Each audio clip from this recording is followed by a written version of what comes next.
स्मरण आधारित अध्यापन स्तर, स्मृती आधारित अध्यापन स्तर, मेमरी लेवल ऑफ टीचिंग, ह्याची व्याख्या, हे जे कन्सेप्ट आहे ह्याची जी व्याख्या आहे ह्या स्तरांची, ह्या स्तरांचा व्याख्या कोणी सांगितलं तर हा व्यक्ती जोहन फ्रेडरिच हर्बर्ट म्हणजे स्तर, ह्या व्यक्तीने ह्याच्याबद्दल संकल्पना सांगितलेली आहे किंवा ह्या संकल्पनाची ह्याची व्याख्या ह्या व्यक्तीने सांगितलेलं. हर्बर्ट ह्या जो व्यक्ती आहे हर्बर्ट, ह्याने जर्मनी देशातील शिक्षण तज्ञ आहे. हा जर्मनी देशातील शिक्षण तज्ञ हर्बर्ट ह्याने मेमरी लेवल टीचिंग बद्दल सांगितलेले आहे. मेमरी लेवल टीचिंगला दुसरं नाव काय आहे तर ह्याला MLT असेही म्हणतात. MLT, M म्हणजे मेमरी, L म्हणजे लेवल, T म्हणजे टीचिंग. पूर्ण स्पेलिंग लक्षात ठेवा, पेपर मध्ये विचारतात. MLT चा फुल फॉर्म काय आहे. आता हे जे कन्सेप्ट आहे हर्बर्ट यांनी सांगितले. मेमरी लेवल टीचिंगला, स्मृती आधारित अध्यापनाला दुसरं नाव काय आहे हर्बर्ट दृष्टिकोन असेही म्हणतात. तर ह्याचं डेफिनेशन बघा, ह्याची व्याख्या काय आहे.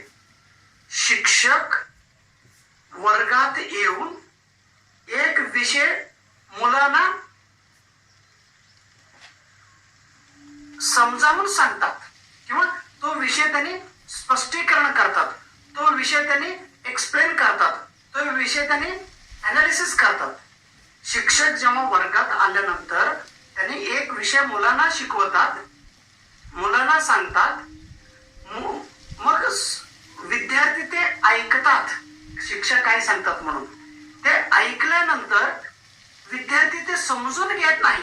लक्षात घ्या, विद्यार्थी फक्त शिक्षक काय म्हणतात ते ऐकतात आणि समजून घेत नाही, आणि ते फक्त मेमरीमध्ये म्हणजे डोक्यात त्यांच्या ब्रेन मध्ये त्यांनी स्टोअर करतात, लक्षात ठेवतात आणि पेपरमध्ये तो कन्सेप्ट लिहितात आणि उत्तीर्ण होतात, ते परीक्षा पास होतात. अशा पद्धतीचा अध्यापनाची लेवलला, स्तराला स्मृती आधारित, मेमरी आधारित अध्यापन कौशल्य असे म्हणतात.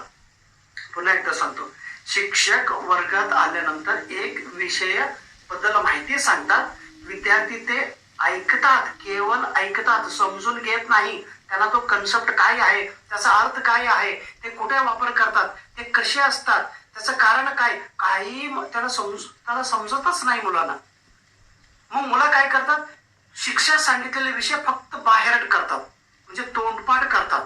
मग ते तोंडपाठ करून, बाहेरट करून, ते मेमरीमध्ये स्टोअर करून, डोक्यात ठेवून, लक्षात ठेवून पाठांतर करतात. यस, त्याला पाठांतर अध्यापन पद्धत असेही म्हणतात. पाठांतर करणे, पाठांतर म्हणतात ना आपण, पाठांतर. हे पाठ केलं का रे, सांग बघू.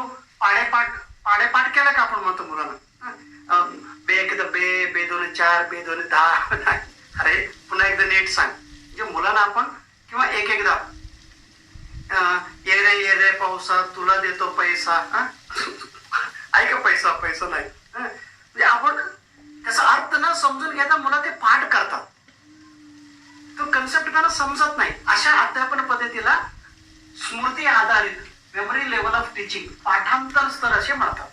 लक्षात आलं. मग हे शोध कोणी लावला, ह्याच्याबद्दल माहिती कोणी सांगितलं तर हर्बर्ट यांनी, आणि जर्मनी देशाचा तो व्यक्ती आहे. आता हे जे आहे पाठांतर म्हणजे मेमरी लेवल, ह्याला दुसरं नाव काय आहे MLT. ह्याला फर्स्ट लेवल ऑफ टीचिंग असेही म्हणतात. First level of teaching, first level of teaching. First level म्हणजे काय, अध्यापनाची पहिला स्तर, अध्यापनाची पहिला पायरी.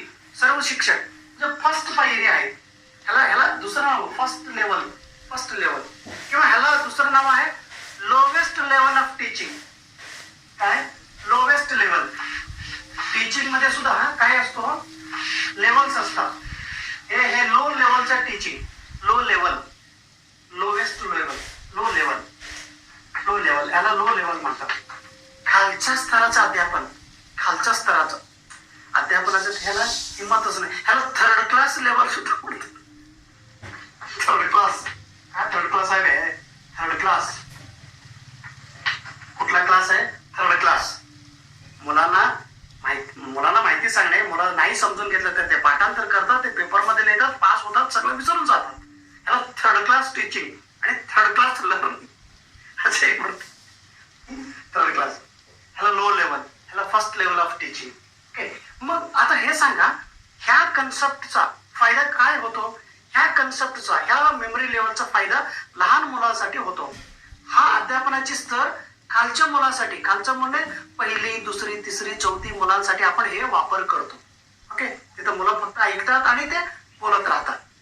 आता इंग्लिश मीडियम मध्ये बघा तुम्ही, मुलं फक्त बाहेर करतात ते पाठांतर. पाठांतरवरती भर असतो. ह्याच्यामध्ये क्रिएटिव्हिटी पॉवर नाही. क्रिएटिव्हिटी म्हणजे त्यांना इमॅजिनेशन पॉवर किंवा स्वतः बोलण्याची कौशल्य, स्वतः तुमचा मत विचार व्यक्त करण्याची कौशल्य ह्याच्यामध्ये काय होतच नाही. त्याला समजलंच नाही म्हणून ते कसे बोलतात. बर, हायर आणि ह्याचा अजून एक काय, ह्याचा फायदा काय होतो? लहान मुलांसाठी, लोअर क्लासेससाठी ह्याचा उपयोग आहे. मग ह्याचा लाभ झाला. ह्याचा हानी म्हणजे डिमेरिट्स काय आहे? तर ह्याचा वापर हायर क्लासेससाठी होत नाही, मोठ्या विद्यार्थ्यांसाठी होत नाही.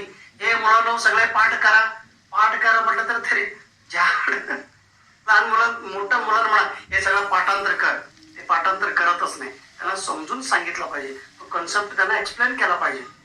Memory power. आणि ह्या पद्धत जी आहे अध्यापनाची, हे कोणत्या घटकावर फोकस आहे? तर रोट लर्निंग म्हणतात त्याला. Rote learning. Please remember this term. Rote ह्याचा अर्थ काय? ROTE, रोट लर्निंग म्हणजे फक्त पाठांतर करून अध्ययन करणे, पाठांतर करून विषय लक्षात ठेवणे, पाठांतर करून शिकणे, याला रोट लर्निंग. ह्याच्यावरती हा मेमरी लेवल फोकस आहे. मेमरी लेवल म्हणजे पूर्ण तुमचं बौद्धिक कौशल्य, मेमरी कॅपॅसिटी किती आहे. प्रत्येक मुलांचा मेमरी कॅपॅसिटी वेगवेगळा असतो. ओके, आता वेगवेगळ्या मेमरी लेवल प्रमाणे तुम्ही त्याला शिकवायला पाहिजे. म्हणून IQ पॉवर म्हणतात. तुमचा IQ पॉवर किती आहे? आणि माझं तर एकदम लो आहे बरं का, म्हणून 36% 37% घेतलेला माणूस. सावकाश मी शिकलेला माणूस आहे. तुम्ही थोडा फास्ट लर्नर आहे आणि फास्ट जाऊन ऍक्सिडेंट होऊन तिथेच बसले. एकदा नेट नापास झाला की तिथंच बसले, सेट नापास झाला की तिथंच बसले. मी तसं नाही, नापास झाल्यानं पुन्हा दुसऱ्या राज्यात जाऊन लाई फिरून लय आवली फिरायली. Rote learning. ओके, लक्षात आलं मी काय बोललो?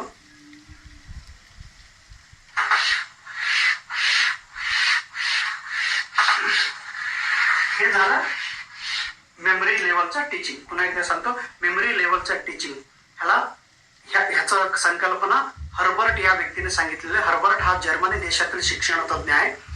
हे मेमरी लेवल बौद्धिक स्तराला रिलेटेड होतो. विद्यार्थी फक्त कन्सेप्ट ओनली पाठांतर करून ते पेपरमध्ये लिहितात, त्यांना तो कन्सेप्ट समजत नाही. अशा प्रकारे हे शिक्षक शिकवत असतात मुलांना आणि मुलं पाठ करतात आणि सगळं विसरून जातात. त्याचा काही वापरच होत नाही हे कन्सेप्टचा लाईफ मध्ये. आता आम्ही गणित शिकलो, गणित